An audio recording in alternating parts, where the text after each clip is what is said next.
तो हम कह रहे थे भैया अपने मन को सावधान करें। हम ये कह रहे थे कि इस कलयुग में भगवान का भजन हो जाए, कथा हो जाए, कथा सुनने को मिल जाए, ये बड़ा सौभाग्य की बात है। क्योंकि इस युग में न हम तप कर सकते हैं, न हम समाधि ध्यान धारणा ध्येय कुछ भी नहीं कर सकते हैं।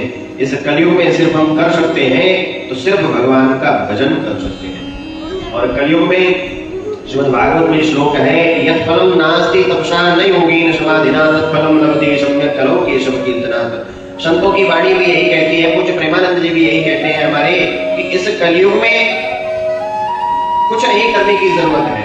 आप ना करिए कि अपने घर परिवार को छोड़ करके चले जाओ, बीवी बच्चों को छोड़ करके चले जाओ, महात्मा बन जाओ, मत बनिए महात्मा। इस संसार में ही रहिए, घर परिवार में ही रहिए, लेकिन रहना कैसे है। मैंने निवेदन किया था कि जिस प्रकार से जल में नाव रहती है, इस प्रकार से संसार में रहना चाहिए। नाव के अंदर अगर जल भर जाता है तो नाव डूब जाती है, जब तक नाव जल में रहती है तब तक तो नाव पार हो जाती है। हम भी संसार में ऐसे ही रहे, हम संसार में तो रहे लेकिन हमारे अंदर संसार नहीं रहना चाहिए, बस इतनी सी बात है।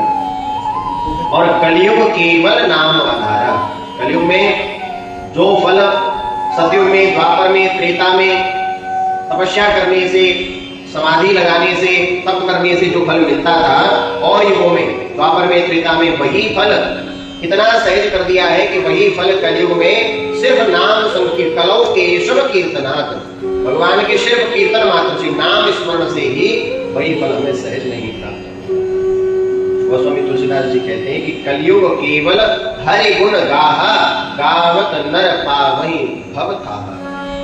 कुछ मत करिए, बस भगवान का कीर्तन करिए। अपने घर में नियम बनाइए कि सुबह शाम जैसे हम भगवान की पूजा करते हैं, आरती करते हैं, ऐसे ही सुबह शाम कुछ देर भगवान का कीर्तन किया करें। मजीरा ले आए, छोटी सी ढोलक भी ले लें, अगर जो भी प्रयास बन सके तो भगवान का कीर्तन घर में किया करें। सायंकाल के समय भगवान के नामों का कीर्तन किया करें। लोग डीजे बजाते थे, डीजे में भजन बजाते थे, डीजे मत बजाइए। ठाकुर जी के मंदिर में बैठ करके, क्योंकि भगवान को पूजा सामग्री, हमें मंत्र तंत्र कुछ आता नहीं है, हम क्या ही भगवान को समर्पित कर पाएंगे। लेकिन एक नियम बन जाए, बस नाम संकीर्तनम यस्य सर्व पाप प्रणाशनम।